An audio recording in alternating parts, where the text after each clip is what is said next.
Myself, my name is Anwar. I'm manager of the School of Medicine, Department of Academic and Academic and Student Affairs Departments.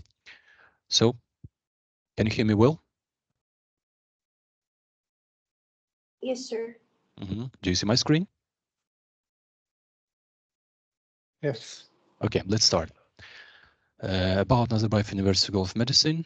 Nazarbayev University School of Medicine was formally established in 2015 in partnership with the University of Pittsburgh School of Medicine to serve as the academic hub of the Republic of Kazakhstan first integrated academic health system.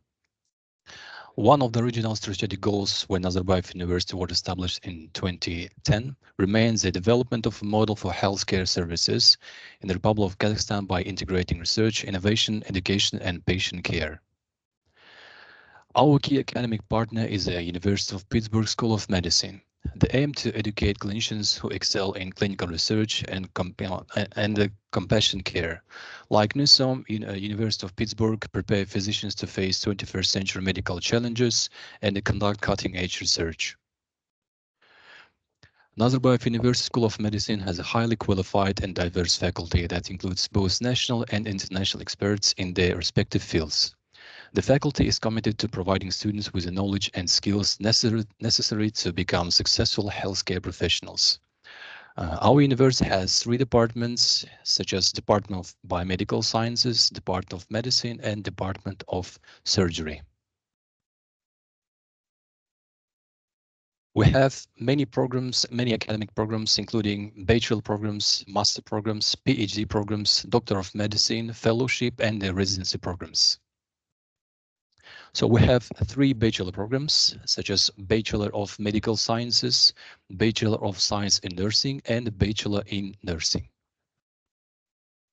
As for master programs, we have 4 master programs: Master in Molecular Medicine, Master of Public Health, Master of Pharmacology and Toxicology, and Master in Sports Medicine and Rehabilitation. Also, we have Doctor of Medicine, MD program, and fellowship programs. As for PhD programs, our school has 2 PhD programs, PhD in Biomedical Sciences and PhD in Global Health. As for residency programs, we have 11 residency programs: General Surgery, Obstetrics and Gynecology, Pediatrics, Internal Medicine, Family Medicine, Anatomic Pathology, Anesthesiology and Critical Care, Orthopedics and Traumatology, Radiology, Urology, and Psychiatry. Nazarbayev University School of Medicine is the hub of research and innovation. Newsom is committed to conducting innovative and impactful research in various fields of medicine. The school has state-of-the-art research facilities and collaborates with national and international institutions to advance medical knowledge and improve healthcare. So, our university is cutting-edge research facilities, state-of-the-art laboratories, and equipment to facilitate groundbreaking research. Also, collaborative research environments. We have opportunities to collaborate with renowned national and international institutions. Also, we have research funding opportunities, access to grants, and funding to support research projects. Nazarbayev University School of Medicine's classrooms and labs are designed to encourage collaboration and creativity. Our students enjoy state-of-the-art facilities, including simulation rooms, anatomy labs, and more. We believe that learning should be fun and engaging for our students. So, at Nazarbayev University School of Medicine laboratories, we have Human Anatomy Laboratory, Digital Anatomy Laboratory, Biomedical Research Laboratories, and a Teaching Laboratory. Also, we have a simulation center. The simulation center of the Nazarbayev University School of Medicine is a clinic model where students, medical practitioners, and other specialists before practicing in real life learn and improve clinical skills through the use of mannequins, simulators, special equipment, and with the help of special trained personnel. Teachers and instructors can track and evaluate the programs and development of students both on individual and group levels to ensure the mastery of the main phases of the curriculum. Also, our library opened in 2010. We provide service in English, Russian, and Kazakh languages. Our resources and services are for the learning and research of students, faculty, and staff. We strive to be a world-class library by implementing international educational and technological innovations. By providing training for Kazakh librarians, we are building a network of librarians to support of Kazakhstan 2050 strategy. So Nazarbayev University campus is devoted to helping students, faculty, and staff experience the full scope of university life through a wide range of services and opportunities. We strive to build a thriving community where you can live, study, develop new ideas, grow personally and professionally, and enjoy life. Okay.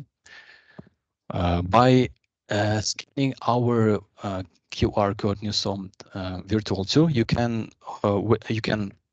virtually visit our building, including laboratories, simulation centers, and the library. Okay. At the end of the session, we have some time to Q&A session where you can ask your answers. You can ask your questions, sorry. So first of all, let me introduce the Master of Molecular Medicine, the Program Director of Master Molecular Medicine Program, Professor Nikolai Barlev. Professor, please. Okay, can you hear me? Well, I guess, yeah, good. Okay, so it's an honor to be the first in the queue. So I will tell you a few words about our program. But before we go into details, I would like to clarify the scope of the program. So what is molecular medicine? And this is a question which we often ask during the interview. So molecular medicine, I'll give you a hint. Molecular medicine covers molecular aspects of various diseases, okay? So if you want to study biology of bacteria, for example, then you go to a biology program. But if you want to study the mechanism of pathogenesis caused by this bacteria, then you would go to molecular medicine program, to us. Or for example, you want to study Drosophila, okay, then you go to biology. Now, if you want to study the molecular genetics of a particular disease, then you're in the right place. You come to our program.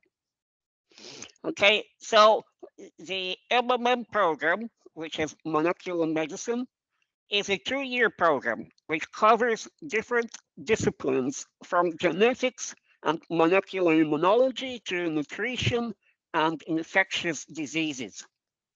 The curriculum comprises 15 required courses, 3 electives, and the master research project. The master research project takes the whole semester in the 2nd year. So there are 120 required credit points for the completion of the program, and they are divided over 4 semesters of 30 credits each. What is important is that MMM students will have an opportunity to do their wet research projects in the lab. And we use cutting-edge methods of modern biomedicine. For example, we use CRISPR-Cas genome editing, CAR-T immune therapy, and many others. So the most successful MMM students will also be able to publish their own papers in scientific journals during the preparation of their thesis. It is important to mention that the success of MMM students also relies on strong mentoring system. Each student will have a personal mentor from professors at Newsom, and in addition, they will have informal mentors from the 2nd year MMM students who can help them with orientation. Can we go to the next slide? Yes, thank you. A very common question from the prospective students: what is the employment? What is the future after the graduation? And I have to say that the future is brilliant, because graduates of this program are very successful on the job market. They can either go to as specialists. They can go to research institutes and universities. They can join biotech or pharmaceutical companies. They can get employment by medical organizations, or they can continue their education in various PhD programs. And I have to say that historically, the MMM graduates have 100% employability. I can give you an example of the previous year results. 30% entered PhD programs abroad. For example, University of South Florida in USA, Okinawa Institute of Science in Japan, some universities in Netherlands, in Germany, and so forth.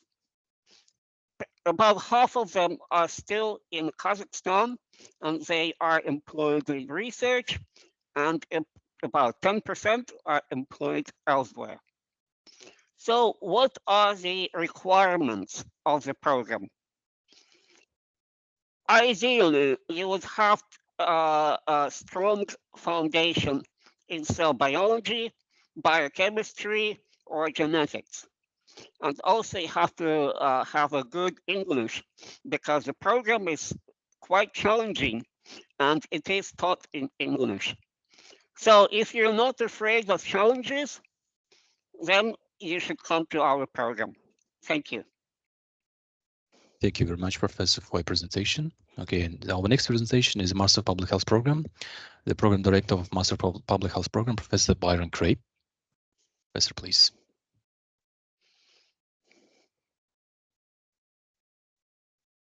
Byron, unfortunately, we cannot hear you.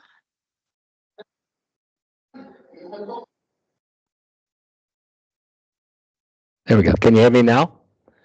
Yes. Thank you. Sorry about that. I guess I was still muted. I thought I unmuted, but it didn't quite work. Yeah, can we go back for a moment, please? The first slide again. Thank you. Our Masters of Public Health program is now internationally recognized because we recently received accreditation from the agency which accredits bodies from Europe. And so we are now currently accredited. We have received international recognition for our program. And we've also joined, as an institution, have joined the institution, which also the organization of public health organizations and universities in Europe as well. So we've become very intertwined with European public health. Next, please. Now, the Masters of Public Health is very, very diverse. It's also a 2-year program, very much like MMM, the Masters of Molecular Medicine, but we cover a lot of different fields. And we work not just with single patients or at a time, but we work with the health of populations, hospital patients, neighborhoods, villages, cities, nationally and globally. All our research and all of our work, programmatic work, is based on populations. Next, please. And the courses, just to give you an idea of the diversity of public health, because it's many, many different fields, is that we have the study of diseases, analytical epidemiology, and mental health. We have social and behavioral sciences, health education promotion, problem solving, which crosses all of our training, qualitative research methods, risk management in healthcare, health services management, economics, policy, biostatistics modeling, environmental health, which also includes like occupational health, behavioral sciences and public health, global nutrition, and then finally a thesis. All these different fields you can actually move into a PhD program or into specific master's programs in public health schools to actually achieve a specific training in that particular field. I will also mention that all these courses, we have a lecture And then for each lecture, we actually have applied skill sets to real life case studies or actually even exercises and practices in the community. Next, please. Public health professions and PhDs, and we've touched on that already. We also have 100% in the past. We've had 100% employment rate.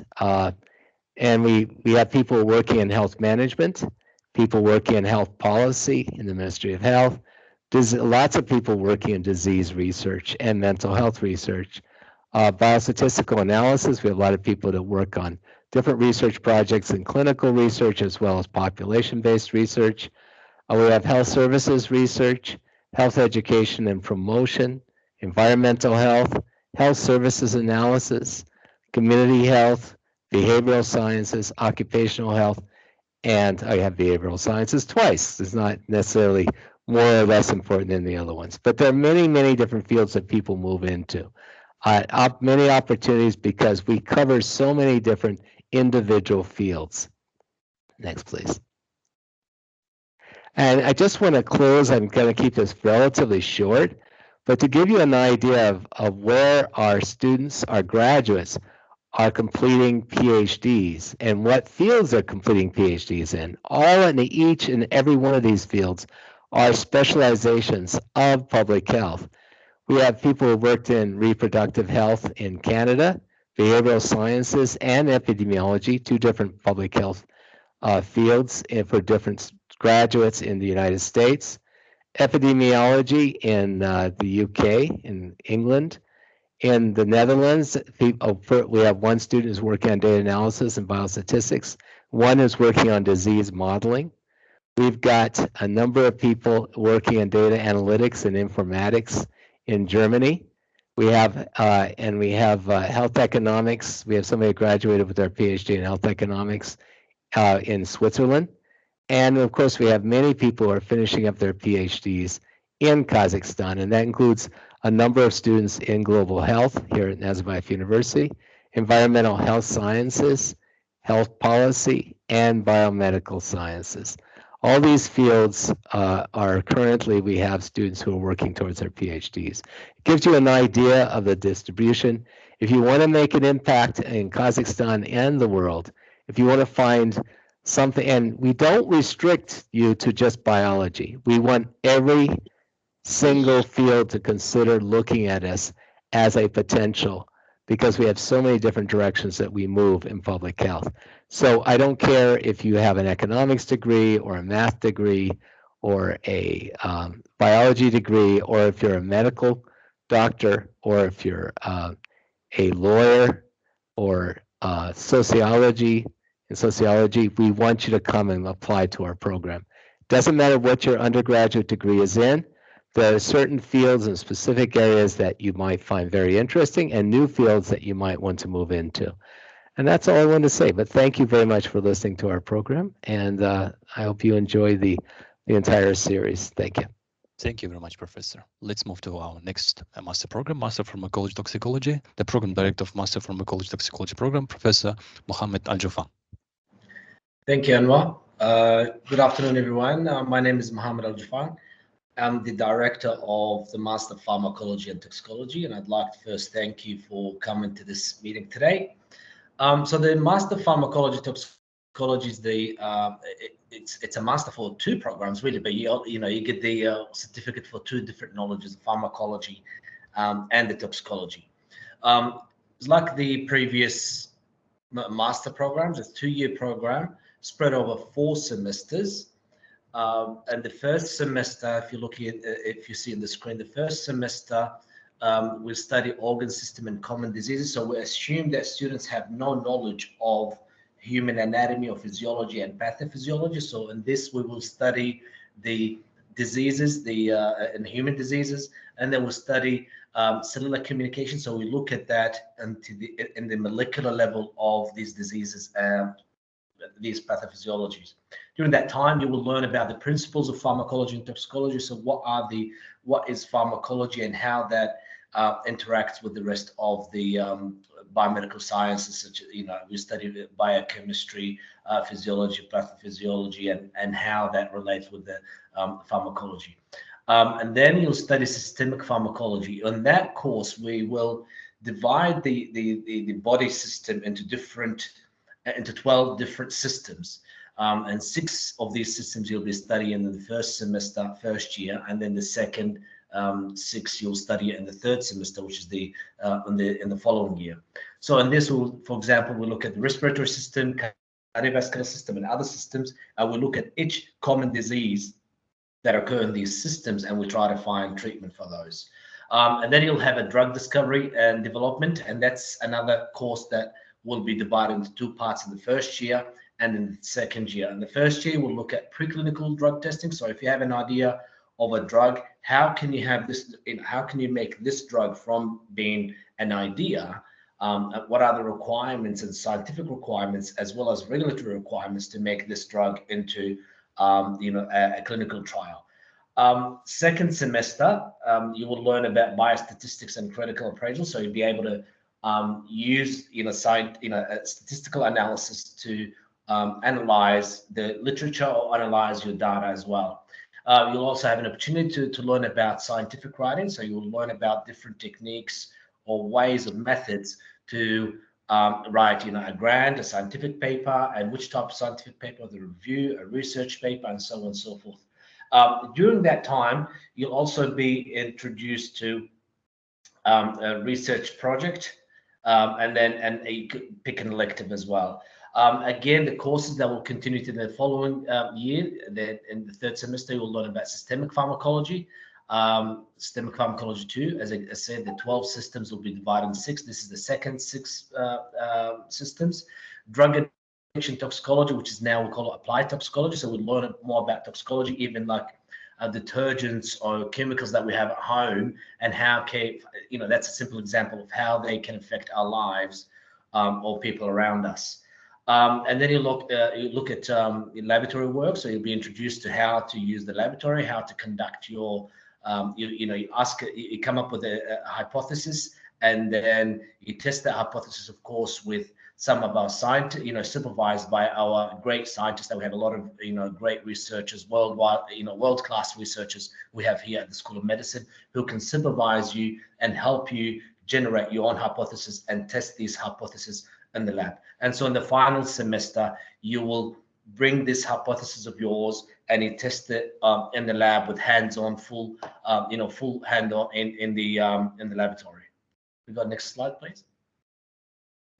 And so what happens after once you graduate, then you'll be able to find jobs as a clinical trial associate, research scientist, patent attorney, regulatory affairs officers, medical sales rep, scientific writer. There's a broad of opportunities that you can actually pick up jobs. Workplaces, of course, the pharmaceutical industry probably be one of them. The government is another one. Our graduates, will sort after for the government positions, of course, universities and research institutes. You might be able to go into law regulatory bodies, specifically if you have the interest in that area, and the WHO is another workplace.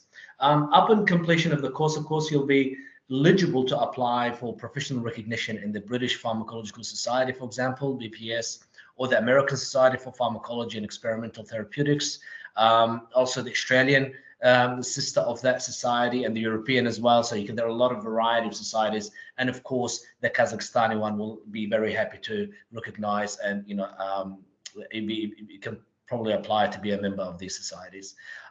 That's it for me. And if you have any questions, I'll be happy to hang around and answer any of your questions. Thank you. Okay, thank you very much, Professor. Don't worry, at the end of the session, we have some time for Q&A sessions, okay, the applicants, okay. Our last master programs, Master in Sports Medicine and Rehabilitation, the Program Director of Master in Sports Medicine and Rehabilitation, Professor Saeed Ali. Thank you, Anwar. Good afternoon, everyone. Thank you for showing up on a Friday afternoon to learn about our programs. My name is Saeed Ali. Anwar already introduced me. I am the Director for the program of Master in Sports Medicine and Rehabilitation. We call this program, we call our curriculum the curriculum of preventive medicine. So the biggest benefit that, in my opinion, you will get from studying in this program is you will learn about fitness, how to lead a balanced lifestyle, how to pay attention to your nutrition, and you will be, so the knowledge that you will get is directly applicable to your own life, to the life of people around you. And in fact, what we have observed is that most of our students, while they go through the 2-year program, they become conscious about keeping a healthy lifestyle, eating healthy, and staying fit. And then, in addition, after you graduate, you will have a world of opportunities open to you, where you will have career opportunities, employment opportunities in various sectors, which I will discuss later during this presentation. So what you're looking at right now on this current slide is a list of the themes that we covered in the program. So we teach our students about anatomy, musculoskeletal physiology, metabolism, biomechanics, exercise physiology, psychology, and nutrition. So you can see immediately that these are important topics that you need to learn in depth about to come to an understanding about a healthy lifestyle and fitness. And then, very important point and kind of a unique point about this program is that it has a special emphasis on research. So our students spend longer than a usual master program performing research for their thesis project. So usually the thesis research projects are a semester long for a typical master program. In this program, Master of Sports Medicine, we have our students working on the research project for almost a year, for 2 years, for 2 semesters. Next slide, please. What you're looking at here is are glimpses of the cutting-edge teaching and research facilities that we have, that we use for our program, for teaching, for research, for training. So we have cutting-edge technology for teaching our students about anatomy, metabolism, rehabilitation, athletic performance, both assessment of athletic performance and improvement of athletic performance, biomechanics. We also collaborate with the Department of Robotics. They offer courses and also research topics to our students in robotics. So how robots can be used for rehabilitation, which is a unique course and a unique theme that we have in our program, which you will not find in a typical sports medicine and rehabilitation program. So if you are interested, you can set up an appointment. You can send us an email. If you're in Astana, you can set up an appointment, and we can give you a tour of these facilities. You can see them in person. Next slide, please. And here is a very quick introduction to the faculty that we have from around the world. They contribute to the program of sports medicine and rehabilitation. So we have Yeltai Rachmanov, who's also the deputy director of the program and has his degree from China. We have Dr. Fay from England, who teaches psychology to our students. We have Dr. Bola from India. We have Hani Abidi from Pakistan. Dr. Philip Lafleur teaches pharmacy. He's from Canada. Dr. Ghazal and myself, we both have our educational background from USA. And then finally, we have Dr. Prashant Jamwal, who takes care of the robotics component in our program. Next slide, please. So from the previous slide, you got a very good idea of the global nature of the program. It's a really good environment, enriching environment to spend 2 years in. You'll get to know people from all over the world. You'll meet, you'll get to know about their culture, about their language. So highly enriching environment. And what you see on this slide is a list. On the left is a list of the job opportunities that you can get once you graduate from the program. So number one is the opportunities that you can find in the government sector. Then number two is in the educational institutions, there are employment opportunities at all levels, primary and secondary levels, and also in higher education institutions. In the private sector, in various fitness and gymnastics company, there are opportunities. Non-profit sectors where you can find rehabilitation centers, health promotion organizations. Most importantly, and we're very proud to mention this whenever we are promoting a program, is that the graduates of the program, because there's a special emphasis on research, they have a higher chance, if they're interested, of finding admission in a PhD program. So what you see on the right is an example of and a quick statistics of some of the alumni of our program. So you can already see that from the 2 cohorts that have graduated, 2 are in PhD programs. They're pursuing higher level degrees. Then 2 of them are holding research positions, performing research in the area of sports medicine. 3 of them are working in healthcare. 2 have their own entrepreneurship. They are working with their startups. 1 of them is in the area of education, and one female student is on maternity leave. That's about it, and I will be here to take your questions. And then once again, I'm going to extend invitation to visit. If you're interested, we can give you a tour of the facilities that we use for our program. Thank you very much for your attention. Thank you very much, Professor. That was the last master program for today. Let's move to our PhD programs. We have 2 PhD programs, the PhD in Biomedical Sciences, the Program Director of PhD in Biomedical Sciences Program, Professor Everett Maher. Hello, good afternoon. Sorry for my voice. I've got a bit of a flu. The PhD in Biomedical Sciences started in 2020, and this year we have our first graduates from this program.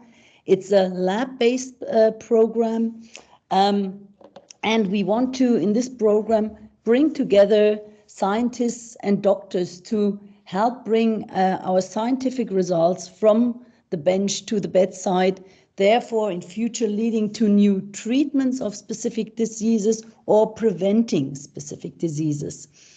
It's designed for master students from different fields, biology. If you think about the new master programs, the molecular medicine and the pharmacology and toxicology master programs are ideal bases for this. But also we have students from other master programs that are a bit further away.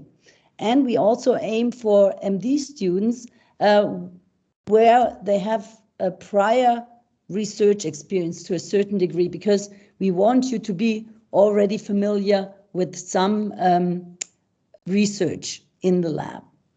The duration of the program is 4 years. It's a full-time research-based program accompanied by some core courses, which you will see in the next slide, and a variety of elective courses depending on the project you're doing and your background. We are offering state-of-the-art facilities as well as links to the University Medical Center hospitals and other clinics around the world. Next slide, please. So in all the 4 years, you will have fall, spring, and summer semester, different to the master programs where you only have the fall and the spring semester. During fall and spring semester, you will have lab components mainly, but also some courses, while in the summer semester, you will concentrate strictly on your lab. The lab-based work starts from day one, and the courses that are accompanying this thesis research are courses that will help you become a better and independent scientist. So we'll be teaching you how to analyze publications, look where the flaws are, what to look out for to write good publications. We'll also teach you about biosafety, animal welfare, and ethics, important parts of research, and also how to design experiments, how to analyze data. And additionally, you will take part in the Newsom seminar, where scientists from around the world will present their data, and you can interact directly with them. And you will also present your own data in these Newsom seminars. Apart from those courses and of course the lab work, you will also be asked to do 2 semesters of graduate teaching assistant, where you will help professors in teaching bachelor or master students, and this will help you have an insight into the academic career if you choose to do that in future. Okay, then please the next slide. So possible career destinations are quite a few. We aim, of course, for our students to stay at the university or research institutes and find a job there around the world as a postdoc and later on as a group leader. But you can also go into the pharmaceutical or biomedical industry. You can work in translational centers, diagnostic laboratories, or switch gear completely and join governmental organizations, or become editors at scientific journals, or join the World Health Organization. So the career paths are quite diverse. Our main goal is educating future scientists and academics for Kazakhstan and around the world. If you're thinking of applying to this program, the first step should be that you go to our website and have a look what kind of research we are offering. Contact the PIs in whose project you're interested in, so you can have a first insight of what kind of research we're doing here. And it will also help you to write your project proposal, because we ask you to write a project proposal, a potential one. It doesn't mean that you will be doing that. You can choose your own, but it is more advisable, I always say, to write a project proposal that is linked to one of the topics that is researched here in our school. You'll also need your CV, 2 reference letters, GPAs, and all the other documents you will find on the website. We will, if you fulfill all the requirements, we'll invite you to an interview, and after that you will also be interviewed by some of the PIs, and then we'll send out the invitation letter to those students who will be accepted to the program. If there are any more questions, I feel free to ask them at the end of this session. I'm looking forward to it. Thank you. Thank you very much, Professor. Let's move to our second PhD program. It's PhD in Global Health program. The program director of PhD in Global Health program, Professor Saria Santanera. Good afternoon from Astana. I guess good morning from some of you. I'm going to be talking about the PhD in Global Health. Please, next slide. This program is only a 2-year-old program, so we don't really have the graduates. We expect to graduate our first students in 2 years from now. And we, in this program, explore and analyze and investigate health problems that don't respect political, administrative, or territorial boundaries.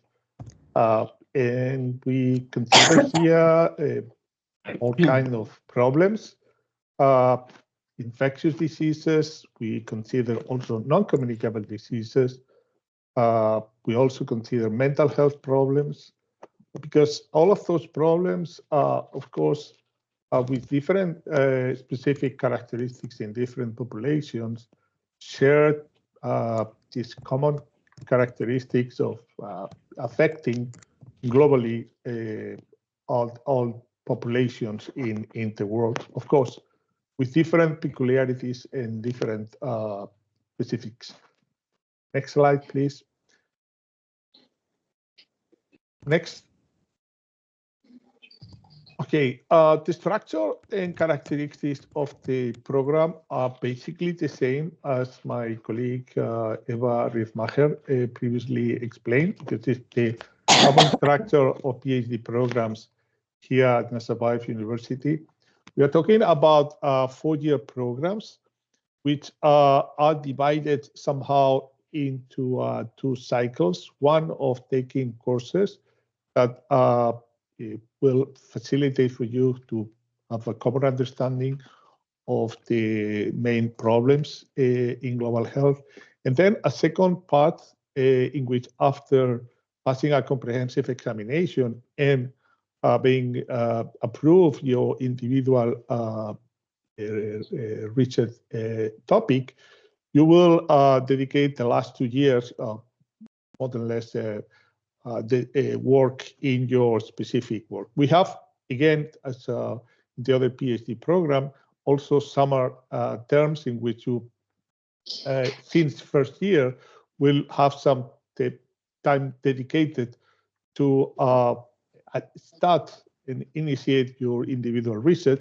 Because again, as in the other PhD program, we start working with you since day one. So as well as taking some courses, you will assign the supervisor that will help you to navigate and to start to elaborate your own individual thesis that, of course, will be aligned with the expertise and research trajectory of our own faculty. So once again, as my colleague previously indicated, you will have to submit a letter of interest indicating your specific topic, but it's absolutely more than recommendable that you review our faculty and you contact even some faculty to express your interest, to work with them based on your previous trajectories or future expectations. So the structure of the program, as I say, is with these 4 years, we dedicate year 1 and year 2 to take a series of courses. During years 1 to 4, students also have participating in a seminar. They have a comprehensive examination, the proposal, and eventually after the 4th year, we will start graduating our students. The requirements are having a master, a 2-year program. We also, of course, admit students with an MD, as it's equivalent in Bologna universities for a master in terms of number of credits. But once again, we request from them having previous research experience. So we request that you submit specifically what's your previous training or experience in biostatistics, epidemiology, together with your full curriculum and application package. We expect, and some of our students already have this possibility, depending on individual projects and capacities, to have an international placement in which, together with your supervisor, may have the possibility to work in an international university or center, or a public health organization internationally. So we have students basically from different disciplines, trajectories. Actually, we have doctors, we have students from our Master in Molecular Medicine, we have students from sports medicine, and of course, the vast majority of our students come from our own Master in Public Health, but also from other Masters in Public Health that conducted even internationally. So I think that is my last slide. So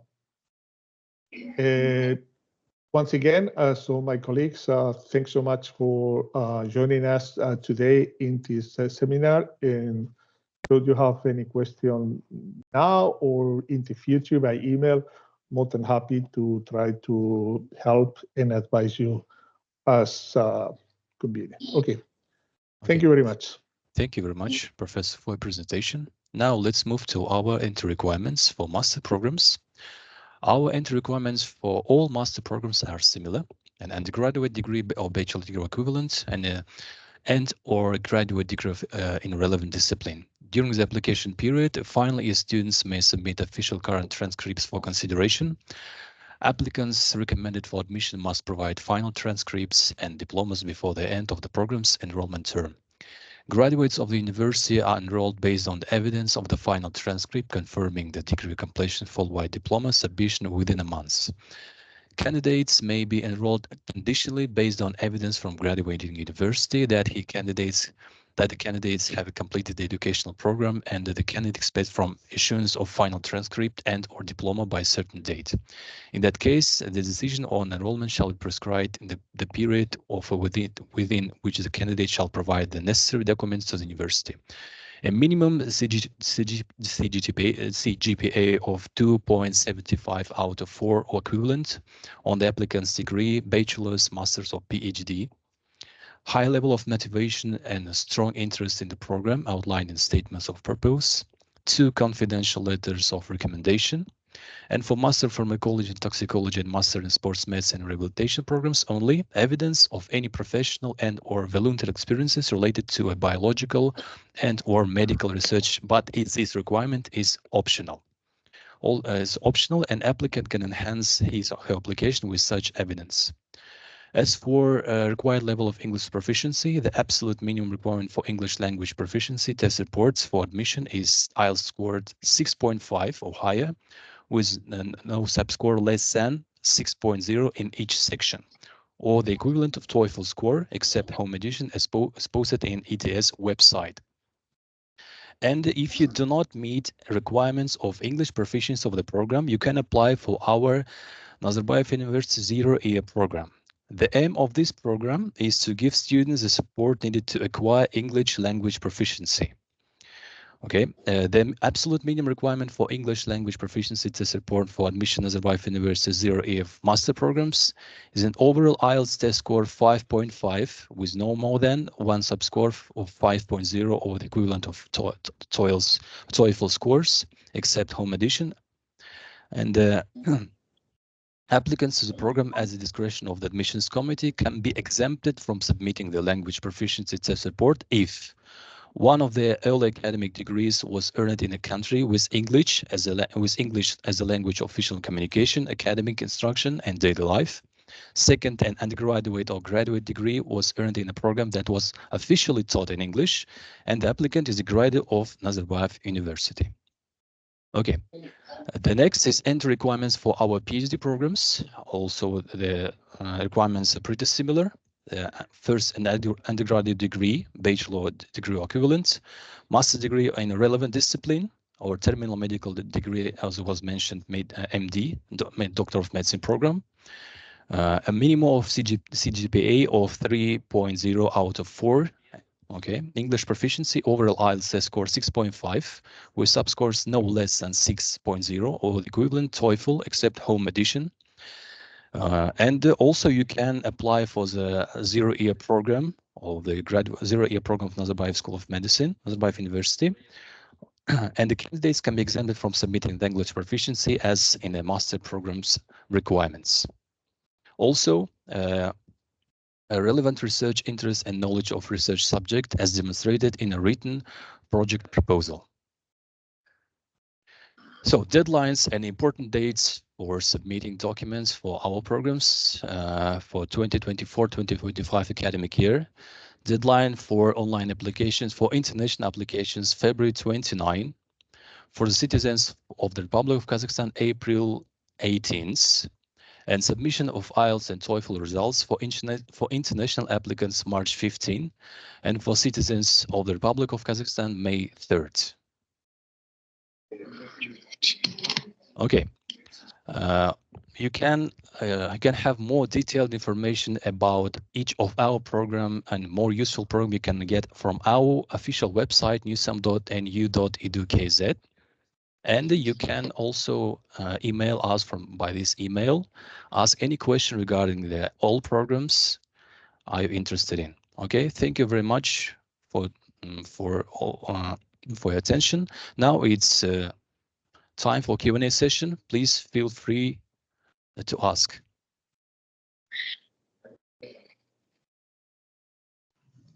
Excuse me. May I ask a question? Sure, please. Okay. Good morning. My name is Kadirova Ainur. Currently, I am second year intern at the Kazakh National Medical University, in Almaty. So I was wondering, currently, well, I have a bachelor program, which I've graduated in English language totally. This is mainly the organization question. So is there a possibility for me to submit my diploma for can I submit my diploma for the baccalaureate program without passing any IELTS? Is there a possibility? We have a senior manager for admission department, Asil Okinova. Asil, can you please ask the question? Hello, everyone. Thanks the question. If I'm understanding correctly, the question is you would like to get the second bachelor degree program? No. I'm actually, I would like to apply for a public health master degree. Okay. Okay, yes. So if your previous education was in English and you can prove that by providing the letter from the institution, yes, you can be exempted from submission of IELTS test. Okay, thank you so much. And another question is dedicated to my GPA level. So as I've mentioned before, currently I'm studying the internship. So should I apply my bachelor GPA or my current GPA? In that case, we'll be checking your bachelor GPA, which should be 2.75 at least. Okay. Thank you so much. I have no questions. Hello, can I ask a question? Sure, please. First of all, I would like to thank you for making the online session for today. And my question regarding about the program Masters in Public Health, I would like to know what was the minimum GPA was accepted last year. And the second question about the application process. If I'm applying for one program, can I will be able to apply for multiple programs in the medicine field, or like do I have to do the other another payment for applying for another program? Thank you. Thank you for the question. To your first question, the minimum GPA last time was 2.75. This is the minimum requirement for entering this program. And the second question, you can apply to two programs at least at the same time. And in case you apply to two programs, you will have to pay two online application fees. I think the question was, what was the minimum grade of the person who was accepted into the program? I really don't know, because we have a holistic interview process. So we don't just look at the grade point. We depend on interviews. We depend on your personal statements, on recommendations. We look at the holistic you. And when we take that all into consideration, they all are very, very important. So I think that's the best way I can respond. Thank you. Okay, thank you so much for your response. Okay, thank you very much. Next question, please. Excuse me. Hello. Can I ask a question? Hello. Hello. Yep. My name is Aynura Kabulgazina. I'm interested in master's degree, public health or toxicology and epidemiology. But I have question, should I have a medical background to participate? I can probably answer that because no. We have so many different fields. You'll learn about fields that are more medical, but you're also going to move into fields that you're more familiar with. Because public health has many, many different fields. We have health economics, which is really better designed for economists than any other fields. We have health policy. We have many different fields. So the answer is no. You'll certainly learn a lot from each of the subjects. Some subjects you'll be less familiar with, and more subjects you'll be more familiar with. And this is true about all the students, regardless of whether you're coming in as a medical doctor or sociology or engineering or math or whatever your background is. Okay. Okay, thank you.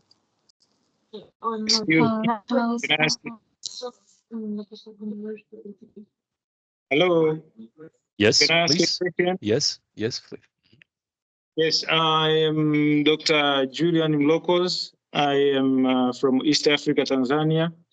My first degree, I took general medicine in the Nizhny Novgorod State Medical Academy in Russia. And my second degree, master's general surgery in Russia. I did my internship at Muhimbili National Hospital in Tanzania when I finished in 2012. So currently I'm working as a general surgeon at one of the hospitals, the government hospital. My interest due to the trend of our life, I mean, in this world nowadays, we see a lot of global diseases. So I was interested in a PhD in global medicine so that I can venture in that area and to be acquainted and to be able to help my community here in Tanzania. So I'm asking, as a general surgeon, can I venture in that area or should I go to public health? Please. Well, I may answer, but it really depends not so much on what you are doing now. It's basically what you expect to do later. So the PhD program is mostly dedicated to advance in research. So for you to becoming a scientist dedicated to investigate, in our case, global health issues, while the master program, let's say, it's more focused to advancing your professional, of course, including research component, epidemiology, biostatistics, health promotion, a public health practice, but mostly to advance your professional capacity. So if you want to dedicate in the future, continue with a scientific orientation in your trajectory, of course, the PhD, you understand, will be better. But master in public health will provide you with more, let's say, professional skills to continue working in the future. Although, of course, you can also continue having a successful and productive scientific trajectory if you only take the master in public health. So it's also, but the PhD will really try to focus mostly and exclusively in this research component. Although if you enter into MPH, it may be also highly likely that you would like to continue with a PhD later.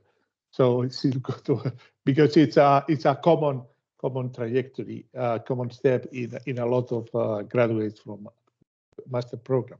Right. And as the director of the MPH program, I concur with everything that Antonio said. So what he said is complete consistent with how we work. Okay, thank you very much, sir. So I'll go with the PhD. I'll try with the PhD. Okay. Good luck. Thank you. Thank you very much for the question. Please, sure. Next question, please. Excuse me. I am asked. Yes, please. or if I have a bachelor degree in IT. Excuse me, can you please raise your voice? Can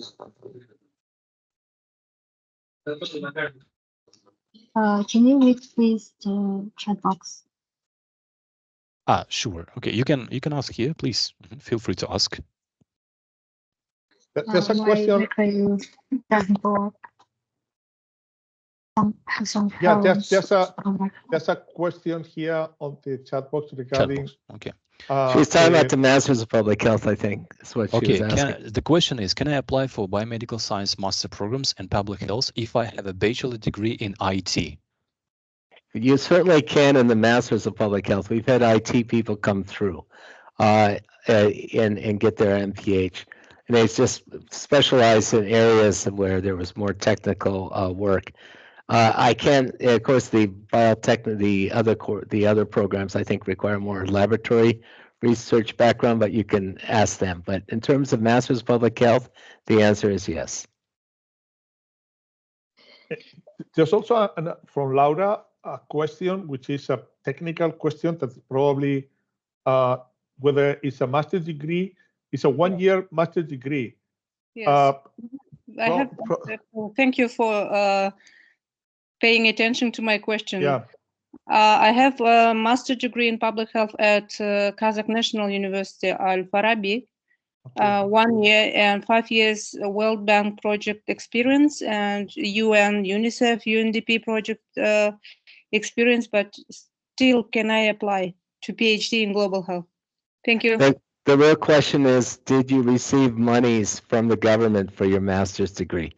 I think that's the biggest question because we received some support from the government to support students going through these programs.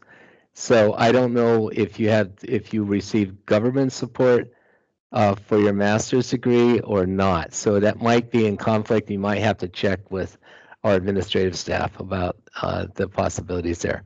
But if not, then I think, yes, there's a real possibility for that. Our program is a bit more technical and moves in more in those directions, and certainly would supplement probably your 1 year master's program as well. Thank you. Thank you. Yeah, no funds were taken from the government. Okay, then certainly you can apply. Thank you. Okay, then we have some questions from the chat box. Okay, the question from Dana. Could you please give information about eligibility to Master of Public Health if the candidate doesn't have relevant experience and education? Is it possible to meet requirements if bachelor's and master's degree were not related to medicine, international relations, and management? However, I am eager to learn scientific facts, articles related to medicine, and I have researched some material, and this field won't be new because I have a small community of doctors whom I try to help with giving English classes and considering various researches in medicine and public health.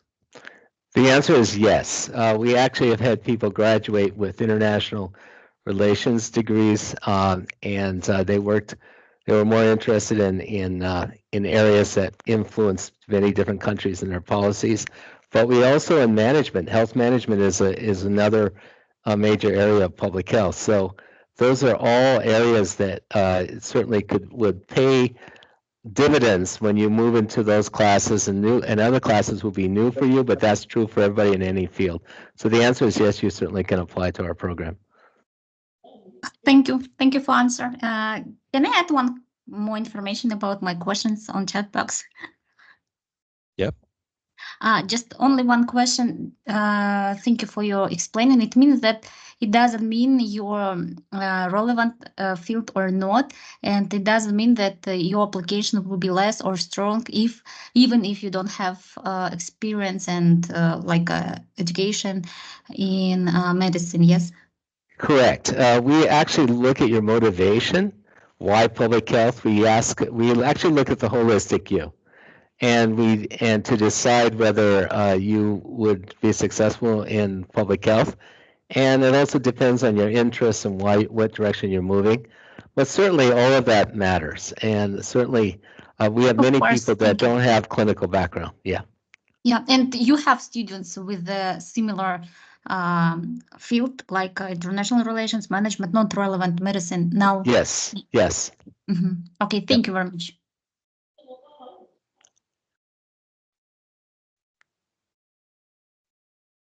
Yes, a hand raised by Mariam. Hello.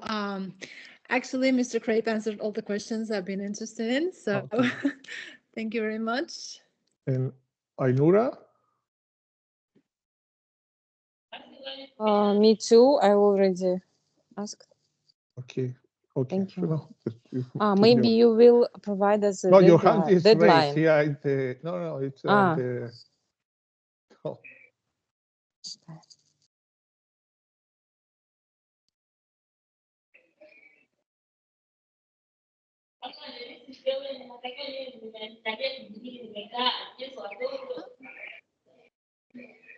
Құрметті қонақтар, сізде тағы да сұрақтарыңыз бар ма? Сіздер негізі ағылшынша сұрамасаңыз, сіз сұрақтарыңызды қазақша немесе орысша сұрауыңызға болады.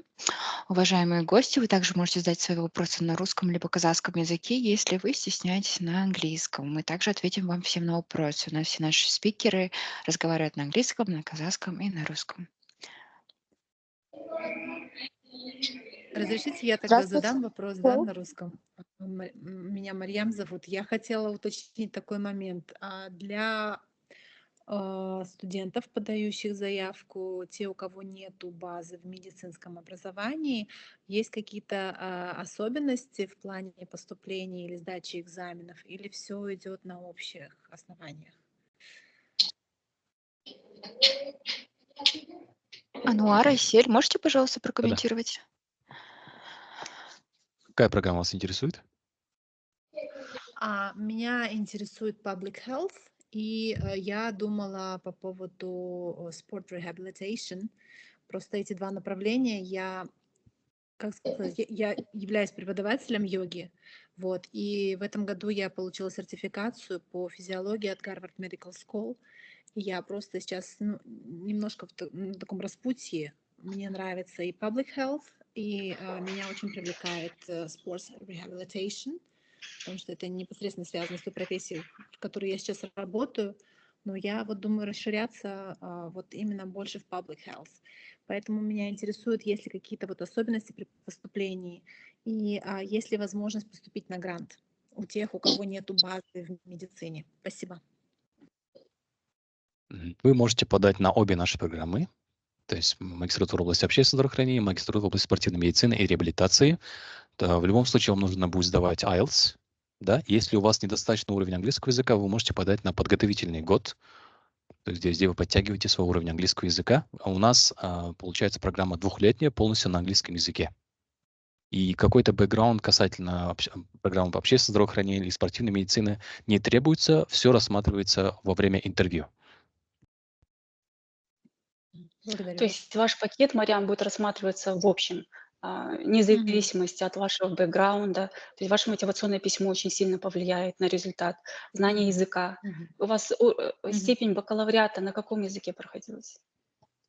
У меня на русском языке, но я обучалась на английском в Harvard Medical School, вот certification я то, что получала. Но у меня, в принципе, уровень английский, последняя сдача IELTS была 3 года назад, был показатель 7,5, сейчас, правда, я не знаю, надо пересдавать, но уровень английский, я думаю, что как бы достаточно хороший. То есть вам нужно будет пересдать IELTS, и в зависимости от балла IELTS приемная комиссия будет решать, на какую программу вас рассматривать, на программу магистратуры, либо все-таки на программу подготовки. Сам процесс конкурса состоит из нескольких этапов. Это сначала подача заявки, потом проверка в целом ваших документов. Если по вашим документам будут какие-то вопросы, с вами свяжутся с департаментом по приему студентов. После этого ваши документы оцениваются членами приемной комиссии, и вас приглашают на интервью. Интервью – это финальная стадия конкурса, после чего становится известно, принимают вас на обучение или нет. Благодарю за информацию. Добрый день. Раскройте, пожалуйста, понятие «подготовительный год». Что туда входит, сколько он стоит, есть ли бесплатный, то есть есть ли возможность на грант поступить? И я отправила в чат информацию тоже можете пояснить по этому поводу? Подготовительный год – это годичная программа, двухсеместровая. Она нацелена на повышение уровня английского языка для того, чтобы подготовить вас к самому обучению на магистратуре либо PhD. То есть там не только английский язык, в основном, конечно, английский язык, но кроме этого есть основные фундаментальные предметы, как статистика и так далее. Навыки написания письма. Вот. А сама программа, она бесплатная, она входит, она является частью программы магистратуры, куда вы будете приняты. То есть если приемная комиссия решит вас принять на обучение на программу магистратуры с условием прохождения подготовительного года, ваше обучение будет длиться не 2 года, а 3 года. Вы сначала проходите подготовительный год бесплатно в рамках гранта, а после этого сдаете экзамены. Если экзамены сдаете успешно, тогда вы автоматически переходите на программу магистратуры. Это только рассматривается магистратура, да, не докторантура. Допустим, у меня IELTS 5,5, я вот без подготовки сдала, то есть просто попробовала свои силы. Сейчас я завершаю магистратуру в основном медицинский университет, получается, буквально через пару месяцев защиты. Я хотела попробовать свои силы. Каким образом, как мне быть? Это бесплатный курс, решает приемная комиссия, вот это я поняла. А будет ли стипендия и так далее, потому что это важно тоже. Спасибо. Да, подготовительный год – это тоже часть обучения. Если вы приняты на обучение, стипендия начисляется такая же, в таком же размере, как и всем магистрам. Для докторантуры также предусматривается подготовительный год. Это та же программа, что и для мастеров. Вы обучаетесь все в одном потоке, а только требования для зачисления на подготовительный год докторантуры немножко выше. Там IELTS должен быть 6.0, и только по одной секции допускается 5.5. У магистров немножко заниженные требования. Там требуется 5.5 IELTS и только по одной секции 5.0. Хорошо, спасибо большое, понятно. И следующий вопрос. Если у меня, я клиницист, получается, я, в принципе, могу любое направление близкое к себе, да, выбрать и иметь уже как бы проект, да, не проект, а, в принципе, тему, работу, в которую хотела бы я проводить в рамках PhD, правильно? Верно?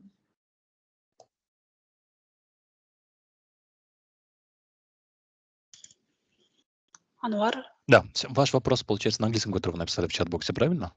Гульжан? Верно, да. Верно, да. Да, давайте я прочитаю.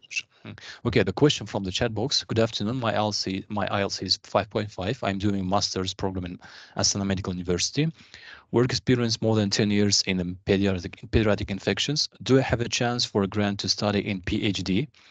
Or do I have to do for this? What direction is better for me to choose if I'm closer to practice in medicine? The problem is that IELTS is necessary score, so it's not very much we can do without having a minimum IELTS score. So, because the problem is that education will be in English, so it's necessary to have this IELTS. Yeah, score. that's the first question. The second question is work experience in more than 10 years in pediatric infections. What direction is better for me to choose if I'm closer to practice in medicine? It depends on the interest, which direction he wants to go. Yeah. If he wants to go to the molecular side, analyzing how diseases occur, how to treat them, then it's biomedical sciences. If he wants to look at global health, it's global health. This is not something we can decide for him. It's where his interest lies. Yeah. Yeah, thank you. I understand, yeah. Okay, next question from the chat box. Hello, I have 5.5 in IELTS from 2015, graduated as an MD doctor in 2019 with 75.5%, working as a medical doctor until now. Am I able to apply for MPH? Again, I think there's a minimum requirement. What is the NUZIP minimum for IELTS right now, currently? For master program, it's 5.5. Okay, so With then they five- could enter five an modules. extra year to get their English up, or they could study English further and then take the IELTS a second time to get up to, I think, a 6.5. So, so I think that's what we'd have to do to enter normal admissions or consider NewZip, which is the program where you have 1 year to improve your English skill sets before entering the MPH program. Okay, thank you very much. The next question. As an undergraduate student who interested in neuroscience, specifically in the study of neural circuits and the cellular process and neural cells, which master's program would best suit my goal in pursuing this field? Please, who is the best person to answer this question? Probably Nick.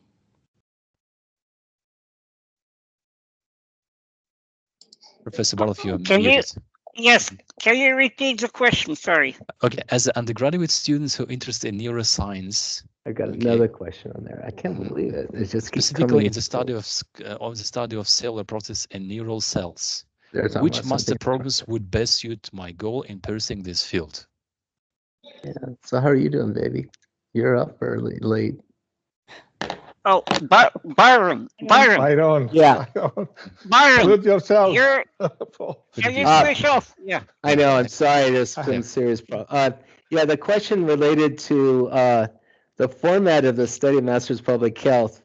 We have it's a 2-year program with a number of courses where you have lectures and you learn about technical methodologies, applying them to case studies or to real life situations in the community.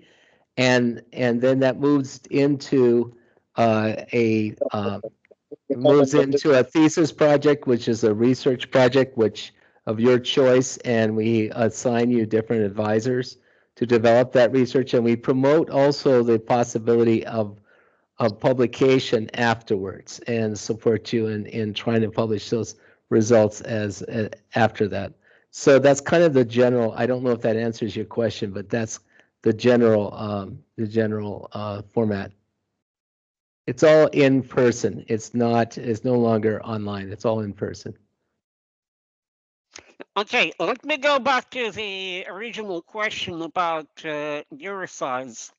So the answer would be, I guess, molecular medicine, because we have a course in neurobiology, and also the person who enters the program will be able to choose a project related to this topic.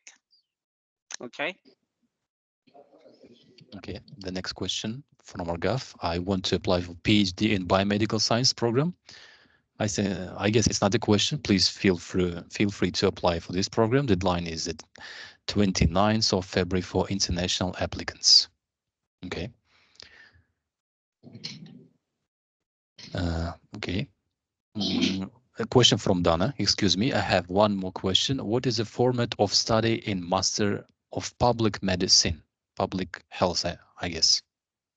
I think I was answering that question. Yeah. Again, maybe I'll just repeat it, but you have a year and a half, 2 years of coursework. The last term is going to be focused more on the thesis research, but you have a series of courses in different public health fields, and you have a lecture typically, and then you have application of those concepts and methodologies, either in case studies or real life applications in the community. And so each of those subjects, you will have also applications. And once you complete that, then of course you work towards developing a thesis project, conducting thesis research, and then we also support you in publishing those papers, publishing your thesis. Okay, thank you very much. Okay, please, Omega Emmanuel, please, you can ask a question.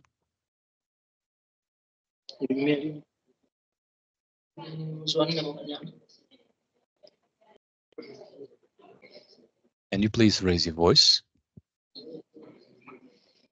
We can hear you.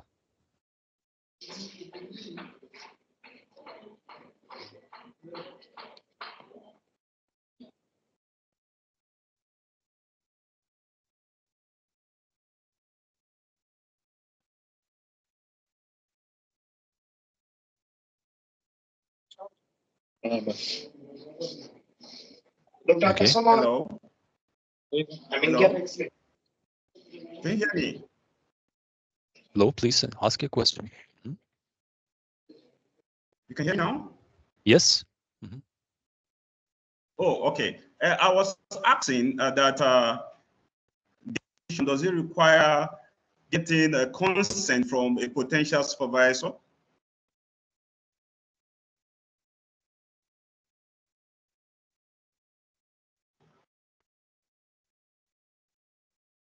Can you please repeat your question? Yes. Hello.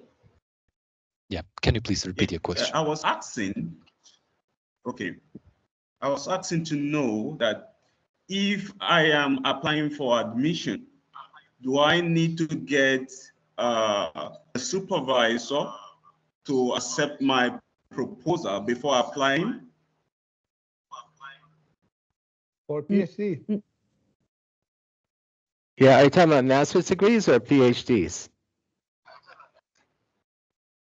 In any case, you don't need for PhD, please. PhD in global health. No, you don't need to find your supervisor before applying. What we recommend is that you review the faculty and research lines and somehow consider in your application and if your individual proposal the active lines of research of existing faculty, because that's very important. Because you will have to work with a supervisor in lines of research that are active and productive at the school. But that's the same for a program and the same for the biomedical sciences program. So you will not have to find a supervisor before. Supervisor will be assigned after you are admitted to the program. Okay. All right, thank you. Okay. Janar, please ask a question. Hello, my name is Janar, and I have a question about the master's program. Do your master's students have observerships or internships outside of the Kazakhstan? Do they have this possibility?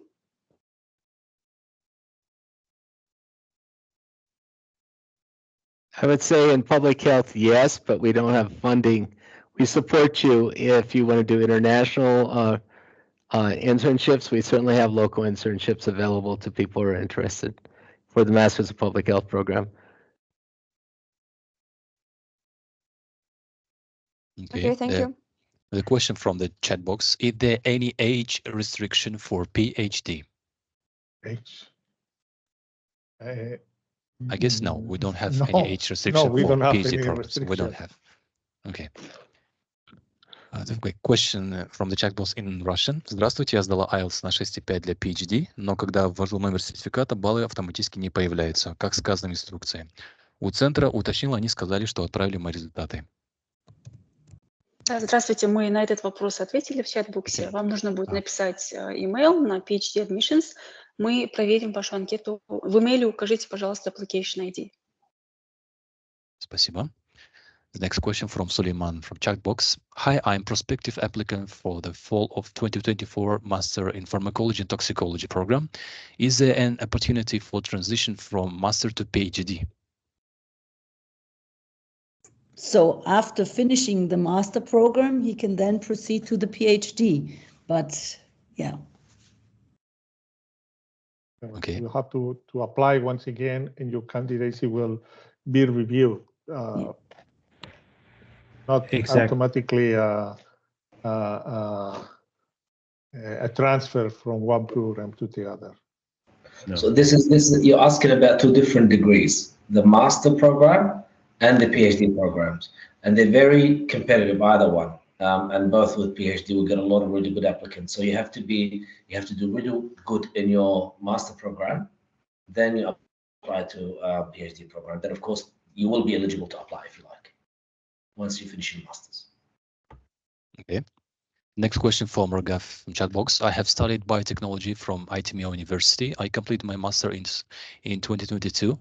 I do not have publications at the moment. I have given IELTS in the past with a band of 7 as per the requirement if you have studied masters in English. Is IELTS still necessary?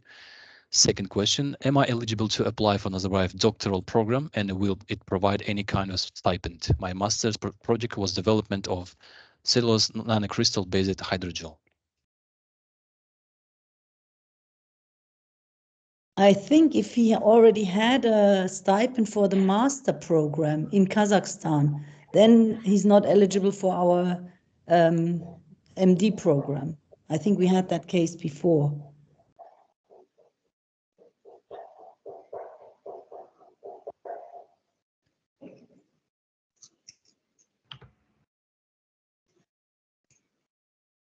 Okay, next question, Irfan, please. Yeah, okay. First of all, good afternoon, everyone. Am I audible? Yes. Yeah, okay. Actually, I am from Pakistan, and currently, like, I have a physiotherapy degree, DPT, doctor in physiotherapy, which is actually a bachelor degree. And like, I'm interested in masters and sports medicine and rehabilitation. So, like, I want to know about this. Like, is there any for I already have IELTS 6.5 band, and I also have 4 publications, and like I want to apply for this master program. So I want to know, like, is there any like fund scholarship for this program for the masters, international students? Irfan, what's your last degree again, please? It's DPT, doctor in physiotherapy. Okay, yeah, yes, we have a similar student also from Pakistan with the same degree. You're welcome to apply. From what you told me with your IELTS scores, and you didn't tell me your GPA. Yeah, my CGPA is 3.4. Yes, that's very good. Yeah, very good. You're eligible, so you can submit your application. Yeah. Can I email you? Like, can I have your email so that we can in contact? You can email me, but look, admissions are processed through the admission department, so you will have to eventually. I can answer your questions, but you will have to submit your application through the admission portal. Yeah. Okay. Okay. Yeah. You're welcome to send me questions. Okay.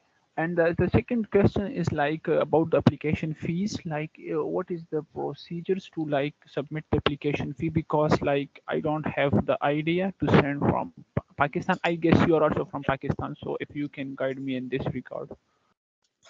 Actually, the best person to guide you would be someone from the admission department. I have no idea how to submit the admission fee. So may I answer this question, please? So when you fill your application, online application, you have to press the button, submit and pay application, which will be in the end of your online application. When you press the button, you will have to pay. Online application fee should be paid online in your personal account using your bank card or special applications in your phone. So let me just remind you that deadline for online application is February 29 for international applicants for master degree, and for PhD international applicants, it's March 4th. Okay. And for example, like I have the ATM, but it's not like the online international payment cannot be did from this card. So is there any alternative way?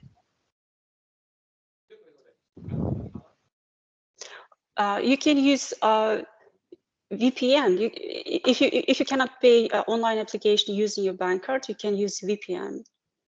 Or if you face any difficulties, you can again email admissions, and they will help you with your payment procedures. Okay. Here, it's also very important to note that online application, before 2 weeks before ending, before the deadline for online application fee will be increased 3 times. So if it's 10,000 tenge now, before 2 weeks before the deadline, it will be increased to 30,000 tenge for all applicants. So just note this information, please. So like for the 3 weeks, so it means it should be in the first week of the February, right? So yes, so you are better to submit your application until February 12, I guess. Okay, thank you.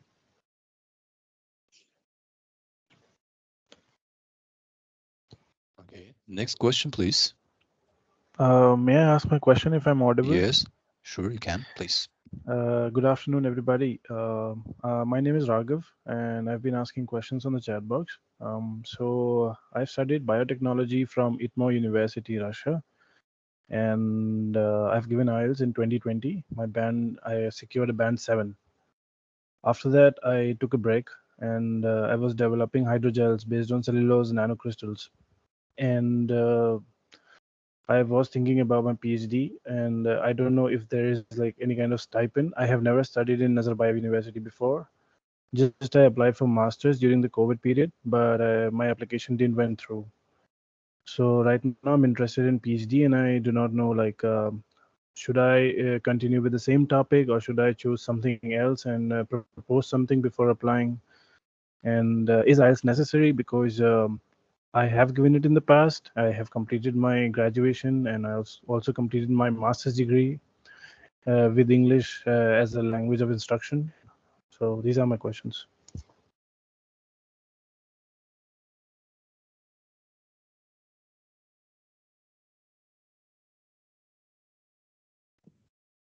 Which PhD do you want to apply for? I saw a program in biomedical sciences, PhD in biomedical sciences. Okay, yes, so in principle, you're eligible for that. At the moment, we have stipends also for international students, but of course they are limited.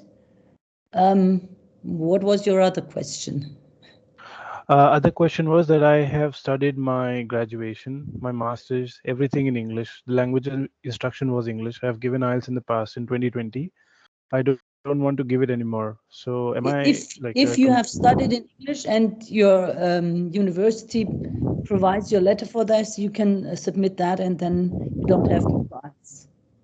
All right. And secondly, I do not have a publication at the moment in any reputed journal. I mean, so but I do have ideas and plans for that. So still, is there any chance that the application would be lucrative enough? We do not expect our students to have publications.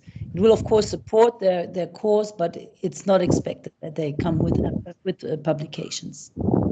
One major flaw that I would like to bring to your notice was that since I started my master's during the period of COVID, so the program was 1 year and several months online.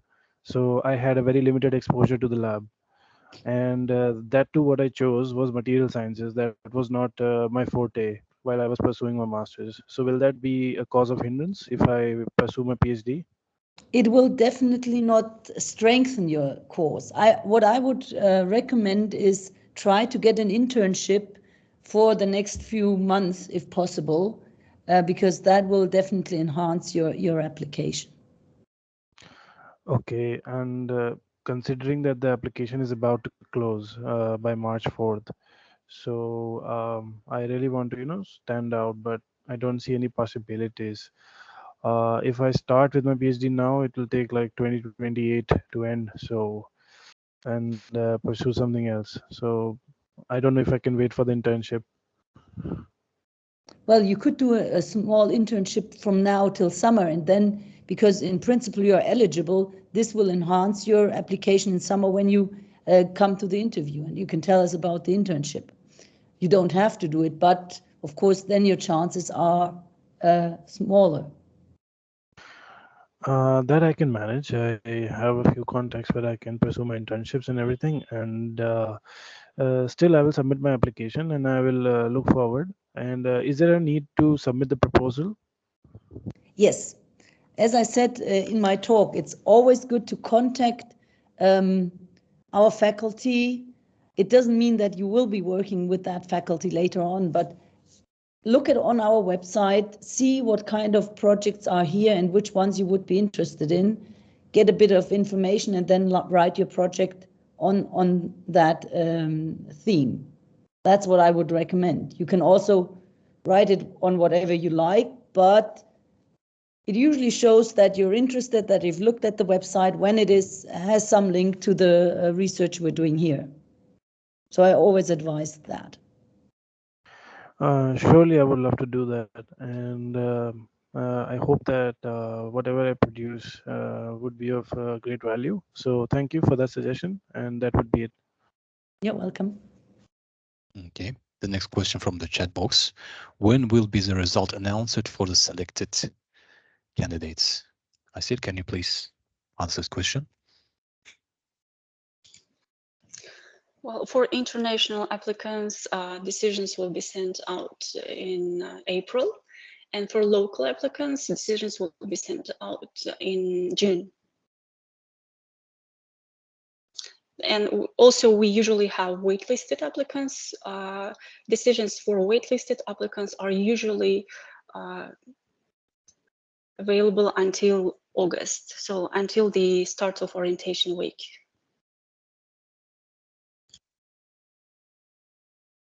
Okay. Dear applicants, do you have any other questions?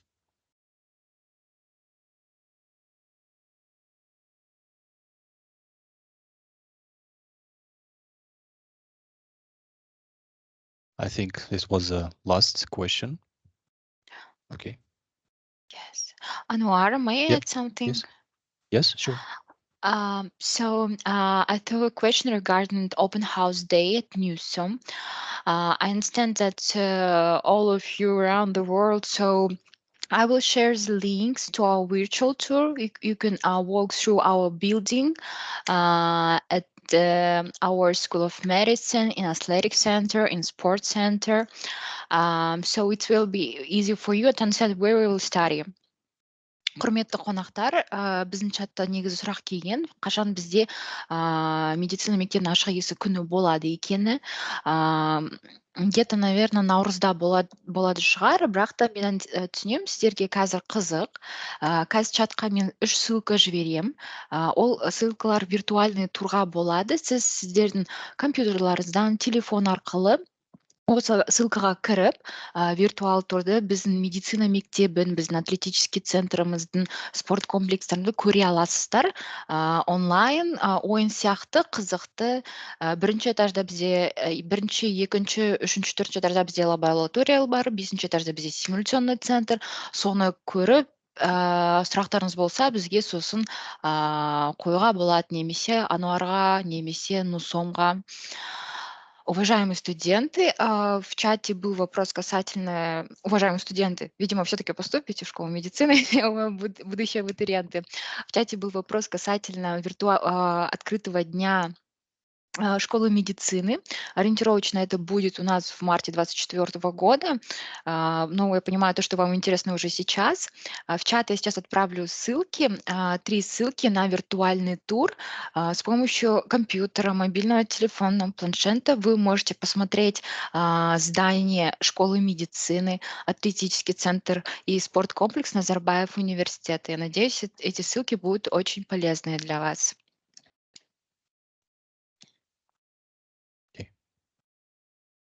Dear applicants, please visit our website where you can find our virtual tour, where you can virtually visit our building, including laboratory, simulation center, library, and visit our website to get more detailed information about all our programs and the application deadline dates and other useful information. Please feel free to ask any question by email, contact us anytime. Excuse me? Yes? Yeah, can I just ask one question? Like, I want to know, like, is there any possibility, like, to study the 1 year, like the first year is online, and then come to the school and join in the second? No, we don't have this opportunity, unfortunately. Okay.